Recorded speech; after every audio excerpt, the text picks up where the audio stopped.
ግልጽ የሆነ የማታለል ወንጀሎች ማማዝናሽ ጋር እየሄድን ቤት ስንጠርግ ቤት ስንወለውል ምግብ ስናቀብላቸው ልብሳቸውን ስንቀይር ወክ ስንወስዳቸው ምናምን እያንዳንዷን ስቴፕ በማህበራዊ ሚዲያ ላይ ዶክተር አዜብን ብላ የምታወራኝ እሷ እንደሆነ ቤቴሌም እሷ እንደሆነ አድርጋ ነው በደንብ የገለጸችው። አቡዳቢ እንዳለች የሚገልጽ ራሷን በሁለት ስም አድርጋ የተለያዩ ፎቶዎችን በመላክ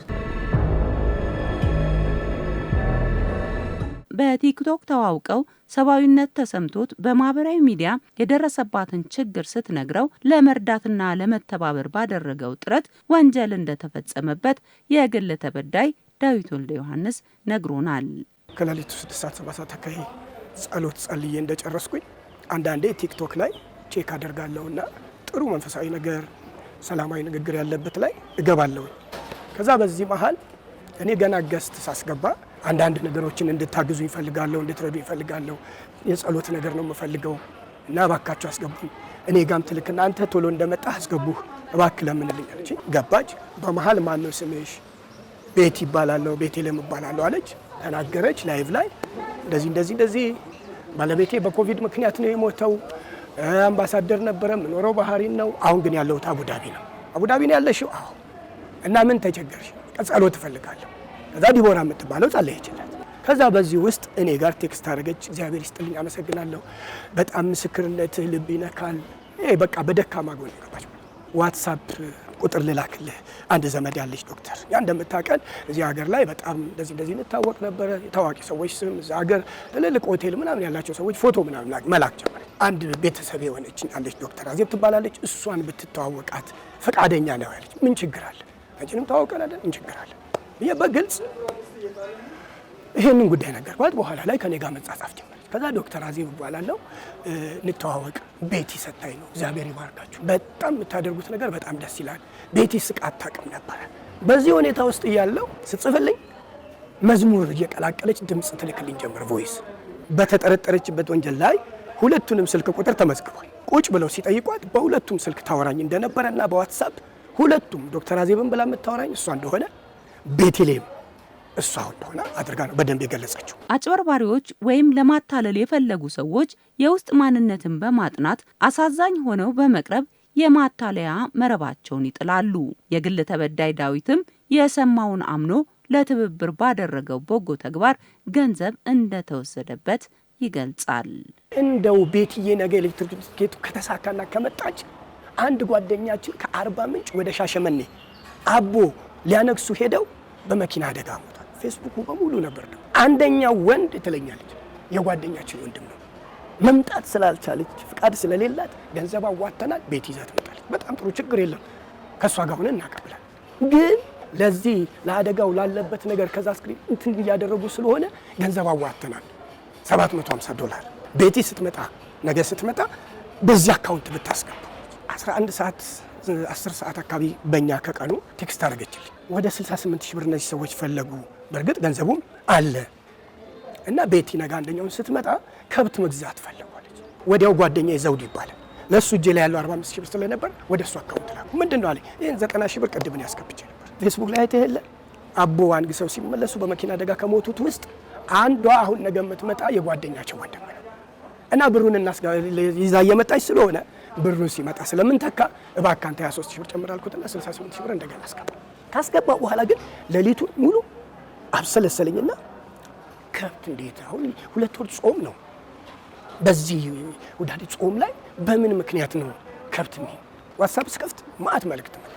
42 ሺህ ብር እነዚህ ሰዎች በዚህ አካውንት በቅድሙ አካውንት አስገባና 200 ሺህ ብር እስከ 6 ሰዓት አካውንት ካለ ላክ ማንተ አካውንት እናስገባ።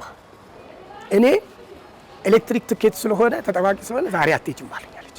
በቃ እስከ 6 ሰዓት 200 ሺህ ብር አስገባለሁ፣ 42 ሺህ ብሩን ስጥልኛለች። ቼክ ባረግ 4 ሰዓት 5 ሰዓት ምናምን አላኩም እኮ ብዬ ጻፍኩላት። ምን አለችኝ? ዶላር ስለቀነሰባቸው ለዛን ያላስገቡት። በቃ ነገ ኦልሬዲ ብሩን እኮ ሰጥቼዋለሁ አለች።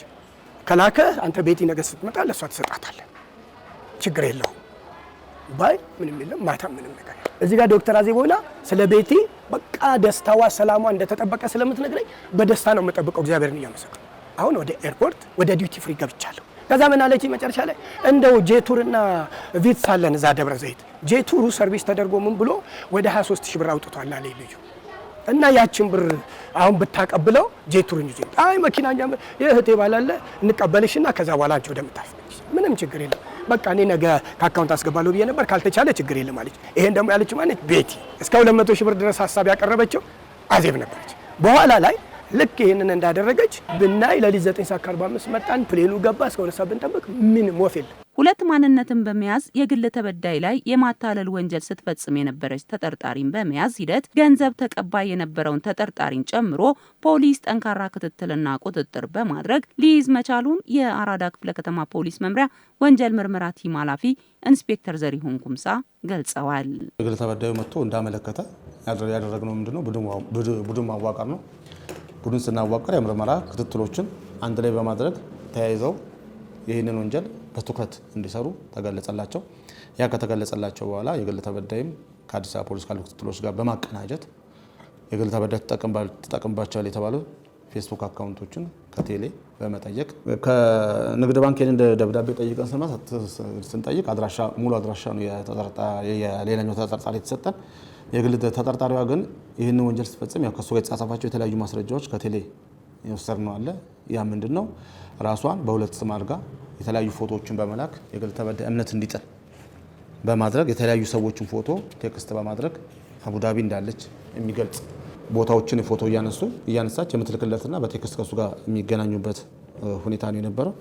በአጠቃላይ ገንዘቡ 158 ሺህ ብር ነው በቴክስት የተላከላት በሞባይል ባንኪንግ የግል ተበዳይ የላከላት ማለት። በእነዚህ አካውንት ስም ይጠቀማል ተብሎ የሚገለገለው ግለሰብ አድራሻ ካወጣን በኋላ ያ ወደ መያዝ ስራ ነው ነው። መያዝ ስራ ከሄድን በኋላ አንድ ተጠርጣሪ እሷ የራሱ አካውንት እንደታገደባት ገልጻለት ወደ ሌላ ሰው አካውንት እንዲገባ ነው ያደረገችው። የዛ የገባለት ልጅ አካውንት አድራሻው መኖሪያ አድራሻው ድረስ ሄዶ በክትትሎች ሲያዝ የግል ተጠርጣሪዋንም እዛው ባለበት ሁኔታ ጠቁሞ ተይዛ ወደ ጣቢያችን መጥቶ በምርመራ እያጣራን የምንገኝ መሆኑን ህግ ነክ የሆኑ ሀሳቦችን በማህበራዊ ሚዲያ ህብረተሰቡን በማስተማርና ግንዛቤ በመስጠት የምትታወቀው የህግ አማካሪና ጠበቃ ሰብለ አሰፋና በበጎ ስራው የሚታወቀው ዘካሪያስ ኪሮስን እናገኛለን። ዘካሪያስን ስናነሳ እማማ ዝናሽን እናስታውሳለን። ሰዎችን እየደገፉና እየረዱ የሚገኙ ማህበራዊ ሚዲያን ለጥሩ ከተጠቀሙበት ጠንካራ ሶሻል ሚዲያ ተጠቃሚ መሀከል ናቸው። በተቃራኒው ደግሞ ማህበራዊ ሚዲያ ዘርፈ ብዙ ጥቅም እንዳለው ሁሉ በአግባቡና በተገቢው መንገድ ካልተጠቀምንበት የሚያስከትለው ጉዳትም ከፍተኛ መሆኑን ይናገራሉ። ግልጽ የሆነ የማታለል ወንጀሎች ይፈጸሙበታል ሶሻል ሚዲያ ላይ። ለምሳሌ ፌስቡክ፣ ቲክቶክን ብትወስጂ ሰዎች ረጅም ጊዜ የምታውቂው ሰው ገንዘብ ቸግሮኛል ምናምን ብሎ ይልክልሻል። ቴክስቱን ያንን አምነሽ አንዳንዴም ደግሞ ለእርዳታ ዓላማ ነው ተብሎ ገንዘብ ትጠየቂያለሽ። ከላክሽ በኋላ ግን ያ ገንዘብ ለታለመለት ዓላማ የማይውልበት ሁኔታ አለ። አሁን ቲክቶክ ላይቭ ላይ የሚፈጸሙ ነገሮች አሉ።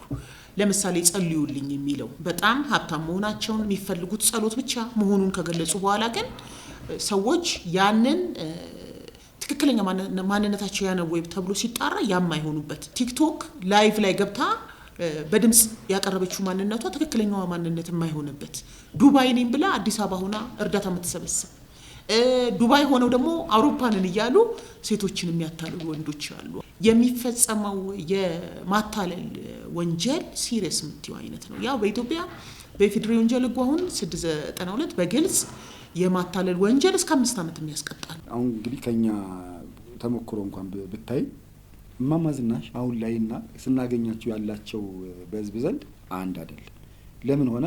በሀቅ ስለተሰራ ነው። ሌላ ነገር የለውም። እማማ ዝናሽ ጋር እየሄድን ቤት ስንጠርግ፣ ቤት ስንወለውል፣ ምግብ ስናቀብላቸው፣ ልብሳቸውን ስንቀይር፣ ወክ ስንወስዳቸው ምናምን እያንዳንዷን ስቴፕ በማህበራዊ ሚዲያ ላይ ለካ ማህበራዊ ሚዲያ ራሱ ምን እያለ ነው? እየከፈለን ነው።